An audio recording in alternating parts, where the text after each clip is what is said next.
start out by telling you about a boy I met recently. His name is David. David's in the 10th grade. He weighs 110 pounds, and he's 5'5". David absolutely loves to sing, but more than anything else in the world, he loves his little brother, Rob. His whole face lights up when he talks about him. David has this smile that's infectious. When I met him, he looked me square in the eye and shook my hand. "I'm glad to meet you," he said. I met David in an adult jail. He's 15 years old. David had been in the adult jail for 4 months, but he hadn't been convicted of doing anything. He'd been charged and arrested for standing next to his friend, also 15 years old, while he held up a BB gun to a man that they met and said to give him his money. The man refused and no money was taken, no one was injured, but David spent the next 4 months in an adult jail, missing his science classes, missing his talks with his mother, missing his little brother Rob, all before a judge or a jury could decide whether he was guilty of doing anything. So why is this? Because here in Pennsylvania, children as young as 10 years old can be automatically prosecuted in the adult criminal justice system, which means that a 10-year-old child or a 15-year-old like David suddenly becomes an adult in the eyes of the law, all before he can get a tattoo or drive or vote for the district attorney who's prosecuting him. And all before the decision of whether he can benefit from the education, treatment, and rehabilitation that the juvenile justice system was designed to offer him. In those 4 months that David spent in an adult jail, there was no opportunity for the court system to learn about him or what he and his family had experienced. There was no chance for the court to know that he'd been homeless for much of his childhood, along with his mother, herself only 14 years old when he was born. There was no chance for the court to know that his father was in prison and that David had been moved around for most of his life in his mother's attempt to shield him from addiction and abuse. So again, how does this happen? How does a child like David end up in an adult jail? Well, again, here in Pennsylvania, children can be automatically prosecuted in the adult criminal justice system if they're charged with certain kinds of offenses. Some of these offenses are violent, but some of them are broad enough to include David, or the 16-year-old kid who was hanging out in his neighborhood and some older guys asked him if he wanted to make $100. All he'd have to do was stand on the corner and yell out if the police came, and then the drug deal went bad. The penalties range all the way up to life without the possibility of parole. Here in Pennsylvania, we actually have the largest number of people serving juvenile life without parole sentences of anywhere in the country. And that means anywhere in the world, because we're the only country that incarcerates kids for life. When I say life, I mean life, as in you go into prison as a teenager and you come out in a coffin. There are some things about kids in the adult criminal justice system that I think are important to note. First of all, that it's not all kids who are affected equally. Race is relevant. 89% of kids in Philadelphia who face charges in the adult criminal justice system are kids of color. I think it's also important to note what happens to kids when they find themselves in this situation. A former client of mine who at age 16 was sent to a prison all the way across the state talked about the loneliness he felt, the isolation, the feeling that he'd been abandoned or forgotten. He talked about the 23 hours a day in a locked room and the 1 hour outside in a windowless yard. He talked about the strip searches and the children who were sexually assaulted by the very people who were entrusted with their care. And he talked about how when he got there, a prison guard pulled him aside and said to him, "We are your daddy, we are your mommy, you have nobody else now." I hope that some of the things I'm telling you now are making you mad. They make me absolutely furious. So what can we do about it? Well, one thing that we can do is called mitigation. Mitigation is an attempt to answer questions posed by a young girl who was caught up in the justice system here in Philadelphia. She asked, "Why do prosecutors and judges care more about what I did than why I did it?" Mitigation is an attempt to answer the why, and it's an attempt to remind prosecutors and judges that people are not all good or all bad. Mitigation is storytelling. It's painting pictures, pictures of people like David, pictures of neighborhoods, of families, and communities. In the way that my organization, the Youth Sentencing and Reentry Project, uses it, mitigation is an attempt to remind everyday average people of what they already know, which is that childhood matters. I recently heard someone say that childhood is not like Las Vegas. What happens there does not stay there. It's something that we all know and can understand anecdotally, but it can be a very powerful tool in the courtroom to get kids out of a system that wasn't designed for them. Mitigation, the real purpose of it is to take a child's conviction from a satisfying conclusion into a disturbing problem that needs to be fixed.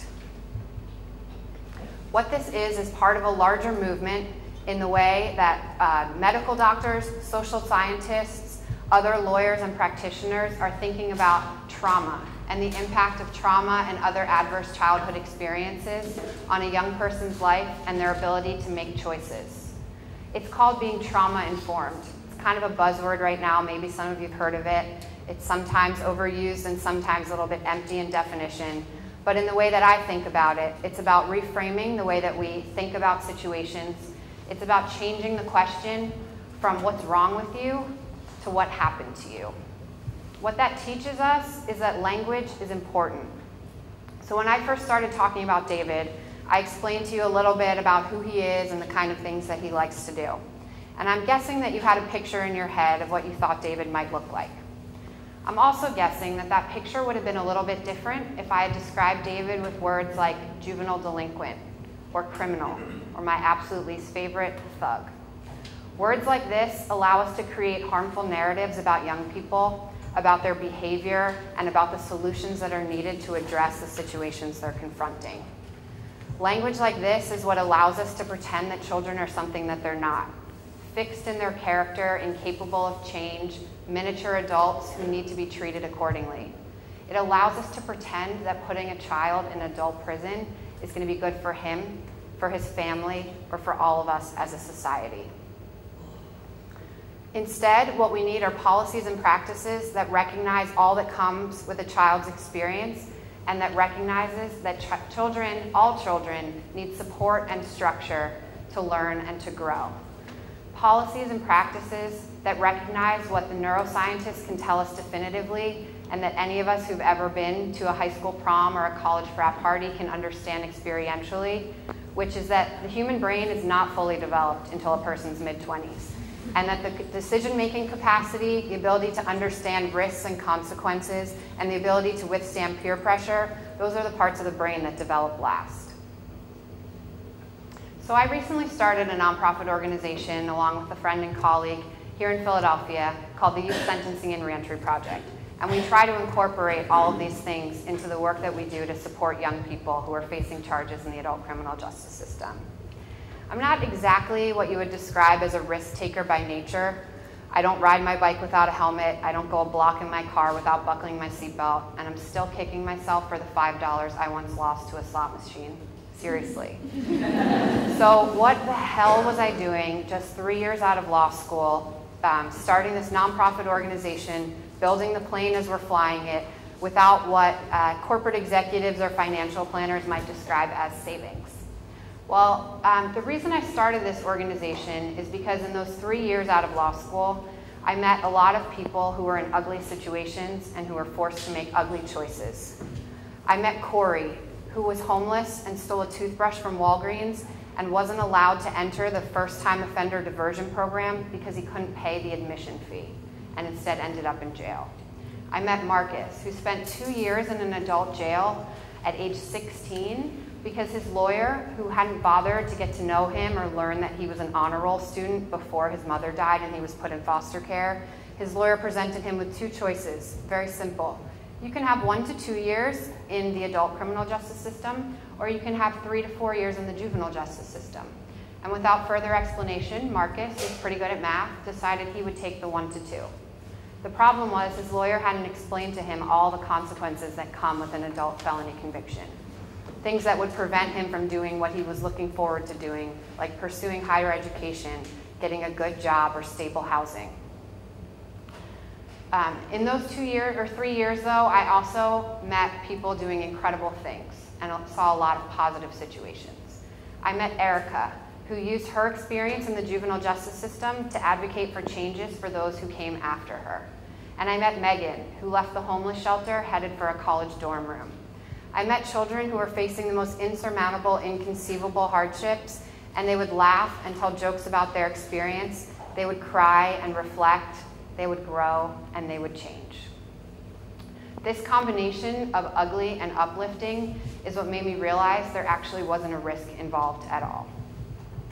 The truth is, I grew up in the suburbs, not very far in distance from many of the young people that I work with now, but extremely far in terms of the life prospects and opportunities that were afforded to us. I was lucky enough to have a family that supported me emotionally, economically, academically, and also to remind me that there were a lot of people who weren't quite so lucky. I was again really lucky in law school to meet some of the most intelligent, passionate, determined people who were intent upon changing the world. Only they were incarcerated, children behind bars, whose only education consisted of copying answers out of the back of a workbook, who were labeled criminals, and who felt powerless to overcome all of the hurdles that that label put in their way.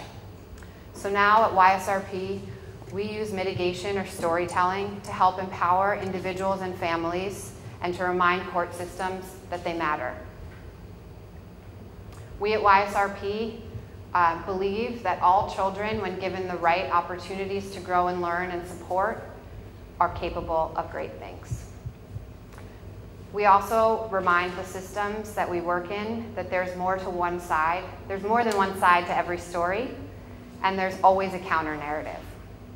So when I first told you about David, there are a couple different narratives that could have been part of the way that I described him. I could have talked about him as the juvenile delinquent, the criminal, or the thug, or I could describe him as the traumatized child with a beautiful smile who loves to sing.